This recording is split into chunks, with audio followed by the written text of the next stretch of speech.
Hello नमस्ते। ये जो वीडियो है वो बीजेपी की सरकार, बीजेपी की पार्टी और बीजेपी के जितने भी सपोर्टर्स हैं उनके लिए स्पेशली मेड है। लेकिन अगर आप इन 3 कैटेगरीज में नहीं बिलोंग करते तभी ये वीडियो आप देख सकते हैं। आप लोगों से मेरा बस एक ही सिंपल सा, ऑनेस्ट सा, हम्बल सा मेरा एक प्रश्न ये है कि आप लोग ये जो टैग लगाते हो एंटी नेशनल का,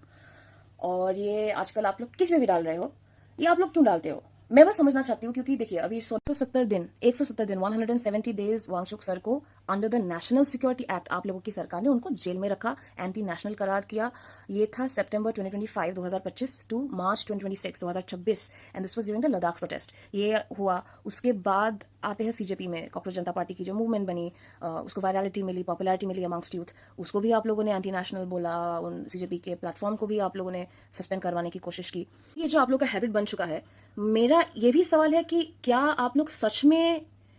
उन लोगों को जो आपकी ओपिनियन से या आपकी आइडिया से डिसएग्री कर रहे हैं, उसके खिलाफ आवाज उठा रहे हैं या अपना खुद का पेश कर रहे हैं नजरिया,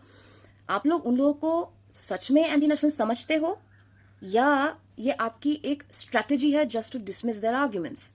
अगर ये आप लोगों की स्ट्रैटेजी है, जो है भी आप में से बहुतों की सच में ये स्ट्रैटेजी ही है कि अपोजिंग आर्ग्यूमेंट्स को या जो भी आर्ग्यूमेंट्स आपसे अलग है उसको डिसमिस करने के लिए एज अ स्ट्रैटेजी अगर आप ये एंटी नेशनल या एंटी इंडिया टैग यूज कर रहे हैं, तो इसमें कहने को समझने को कुछ बचता नहीं है। लेकिन अगर अभी भी आप लोगों में से कुछ भी लोग अगर ऐसे बचे हैं, if there are still people amongst you who genuinely, sincerely, from the bottom of their heart, honestly think that the people who are disagreeing with the BJP's actions, the BJP's ideas, what the BJP stands for, the BJP's policies, the BJP's, जो लोग इन चीजों से BJP की disagree कर रहे हैं, अगर आप लोग ऑनेस्टली उनको एंटी नेशनल, एंटी इंडियन समझते हो, मैं आपके सामने, because I still see some hope, मुझे अभी भी कुछ थोड़ी सी उम्मीद आप में दिख रही है, मैं 2 नजरिया आपके सामने पेश करना चाहूंगी। पहला नजरिया यह है कि अगर हम लोग सच में anti Indian, anti India, anti national हम लोग अगर सच्ची में होते, तो एक बात आप लोगों को भी पता है, हम लोगों को भी पता है, सबको ये समझ में आता है कि जो लोग आवाज उठा रहे हैं इस सरकार के खिलाफ या इस सरकार के कर्मों के खिलाफ या बस इन जनरल आवाज उठा रहा है, तो उसको फायदा कुछ हुआ नहीं है, सजा ही मिला है, सजा ही मिली है। तो अगर कोई इंसान बिना अपने पर्सनल व्यक्तिगत फायदे के आवाज उठा रहा है, इसका मतलब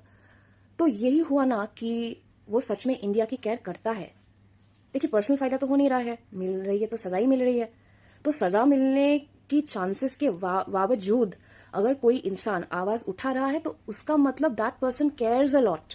अबाउट इंडिया। दूसरा जो नजरिया है वो ये है कि ये जो हम लोग, जो आप लोग के साथ डिसएग्री कर रहे हैं बीजेपी के साथ या बीजेपी की आइडियाज के साथ या बीजेपी की एक्शंस के साथ डिसएग्री कर रहे हैं या आवाज उठा रहे हैं, बोल इसलिए रहे क्योंकि हमें खामियां दिख रही हैं। और when your party is in power, you are responsible for everybody, even those who didn't vote for you, जो अभी हो नहीं रहा है, इसीलिए हम लोग आवाज उठा रहे हैं। क्या आप लोग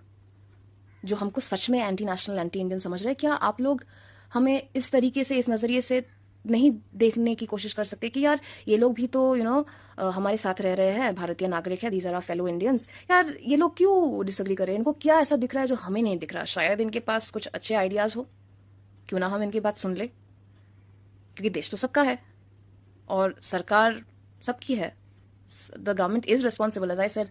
it does not matter who voted for you, who did not vote for you. If you are in power, you are responsible for every single individual, every single citizen of India, जो BJP की सरकार फिलहाल तो कर नहीं रही। ये कहीं ना कहीं आप बीजेपी के सपोर्टर्स को भी पता है कि कर नहीं रही, सबके बारे में तो नहीं सोच रहे आप लोग। वो अगर आप मुझसे डिसएग्री करने आए तो ये आप खुद को झूठ बोलोगे, क्योंकि कर तो नहीं रहे। तो यही 2 बातें थी। और जो नॉन बीजेपी सपोर्टर्स हैं, जो मेरे जैसे हैं, तो शायद आप लोग सोच रहे होंगे कि यार this idea of yours, like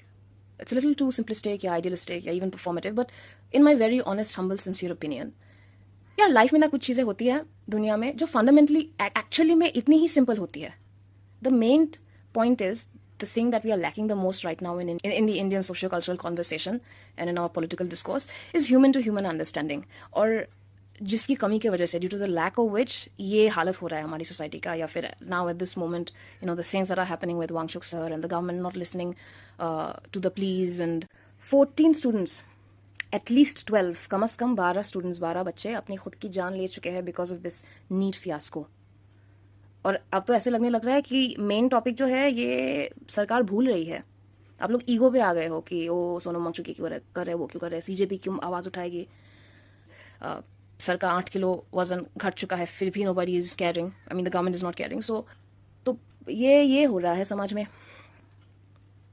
and I think the fundamental issue is the lack of human to human understanding. You know they have dehumanised us. और ये मेरी एक कोशिश है कि इवन दो मैं डिसएग्री करती हूँ बीजेपी के साथ, ये बस मेरी एक छोटी सी कोशिश है कि शायद वो हमको समझ जाए. Who knows. वैसे तो चीजें वैसे भी होपलेस है, बट